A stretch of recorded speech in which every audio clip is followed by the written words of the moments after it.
Ma, ma, ciencia, ma, ma. Those are the words that the Chinese will be saying once they found out about the news with CZ Chao Peng Zhao, the CEO of Binance. So the CEO of Binance has been indicted, I think is the right term, not by the SEC, but by the US government. He's going to be sued, or I think he's already, he's already pleaded guilty. I think he's been given 18 months prison and a massive fine, and he's on bail as well for about $200 million or something crazy. Apparently, it's the biggest bail. It's the biggest bail sum that the US government has actually ever issued.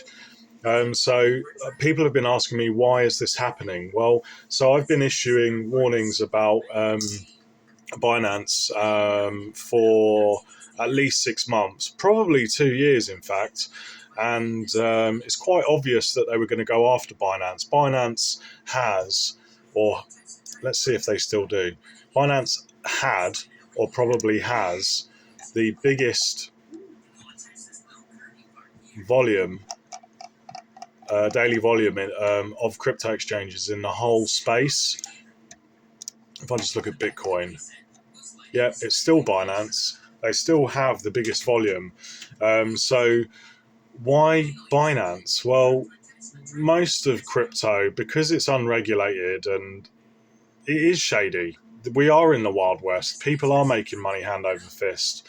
But Binance is the most obvious culprit to go after. They probably are commingling funds. They probably are committing fraud and God knows what else. It's been threatened in the crypto news for a long time. This shouldn't be a surprise. So why are they doing this? Well, banks in the high street are closing down. Why are banks in the high street closing down? Because most people aren't doing their banking in the bank anymore. They're doing it on an app on their phone. So here, I've got a check. And I didn't even need to go to the bank to cash the check. I just opened up the app. It opens up a camera app. I photograph the check. I input a few more details. 2 days later, poof, the money's magically in my account. So I don't even need to go to the bank anymore. What I need to do is throw this in the bin because it's been used. And post-digitization, there will be little to no need to go into a high street bank. So what are the banks going to do? Well, it's not like they've asked for digitization. It's not like they want it's not like they want all of this. Well, the larger banks don't. Maybe the smaller ones do, because it will be more fair for the smaller banks. But the larger banks certainly do not want this. They do not. And ISO 2022 is being forced upon them by government, not by their own accord, or certainly true for the larger banks.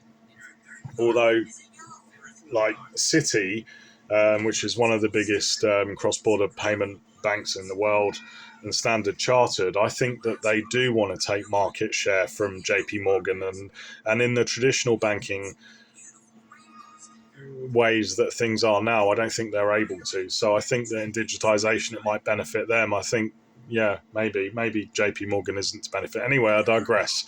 So the banks, if there are no customers going into banks, and then people have got their own tokens in their own wallets, and they're bypassing all of the traditional finance banking systems that won't need to exist anymore, and people can just send money peer-to-peer and probably get automatic accounting systems on the ledgers, and God knows what else is going to come, then there is no need for a bank.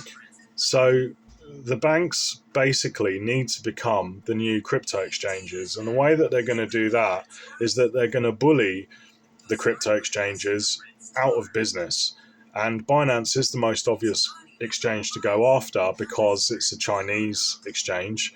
They certainly don't want an exchange like Binance having the ISO tokens. I don't think they care about Bitcoin and Ether. I think Bitcoin and Ether. I've heard people speculate that they're going to be used in the BRICS nations, and it's not going to work. But anyway, they don't want the BRICS nations to have the ISO tokens. It's not what they were intended for.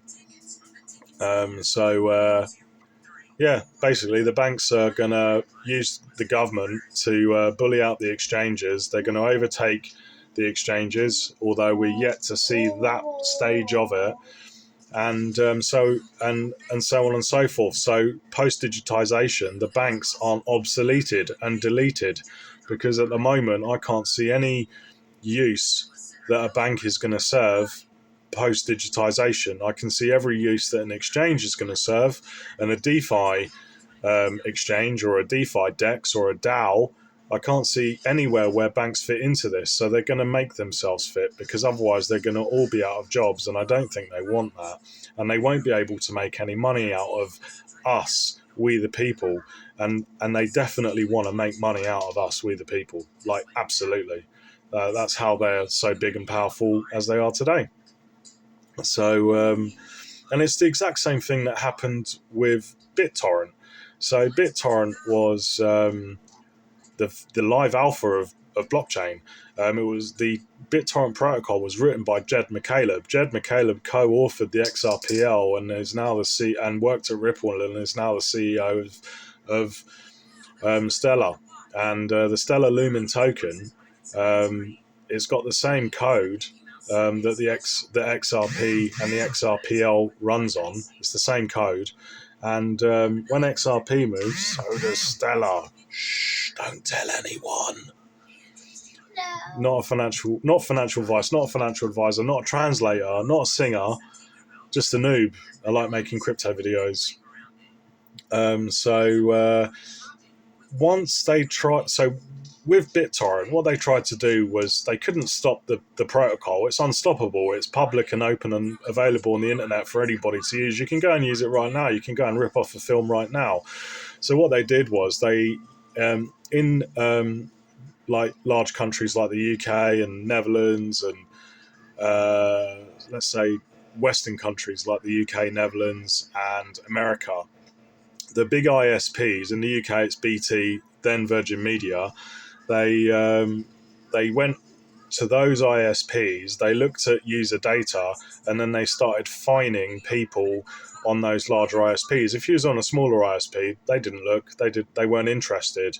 They just went to the big ISPs, BT and Virgin Media, and then they screwed a couple of people, fines, whatever, massive fines for small people like us, and made an example of people to put fear out, so that people wouldn't carry on ripping off free music and films till their heart was content, although some people never stopped. Shh.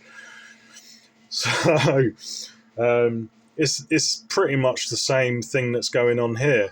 So after BitTorrent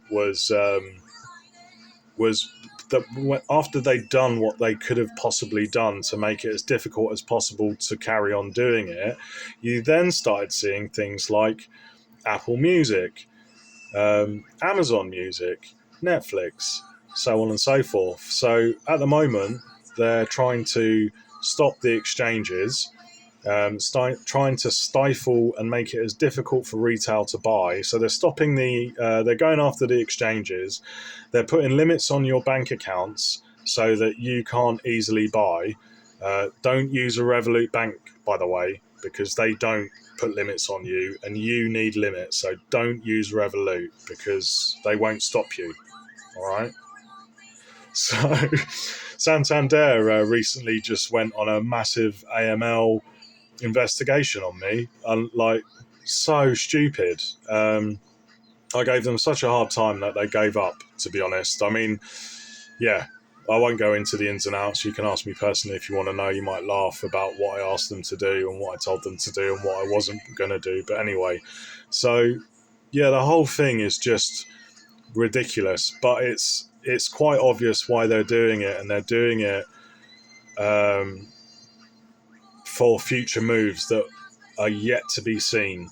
And those moves will be that banks are going to obviously move into crypto custody, and they want to sell at a very high price to retail. So you'll be glad that you've got in now, because you're buying these tokens for nothing. Later, when the banks are selling them back to the retail, oh my gosh, it's going to be expensive. So I'm kind of glad to know where we are. If we think about, I don't know what year Netflix was released. I think BitTorrent was out in about 2004, 2005. Maybe it was earlier. It was just after Napster, and it was released because of Napster, although it was going to probably be released anyway because it was the alpha for blockchain. So after Napster went down, BitTorrent came out, and I want to say it was like 2004, 2005, and then I want to say Netflix and services like this and Apple Music started appearing in maybe 2010, and now we're in 2023, and it's like Blockbuster Video's gone, GameStop. The stock's still there, oof, but the service is long gone. But yeah, can you understand the analogies that I'm trying to make? You know, you're not going to go and hire a video anymore. You're just going to book your food from McDonald's online, and even more so.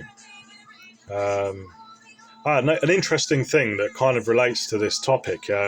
So I was looking for some new taps, and I had a look on Amazon first of all, and I had a look at all the stock.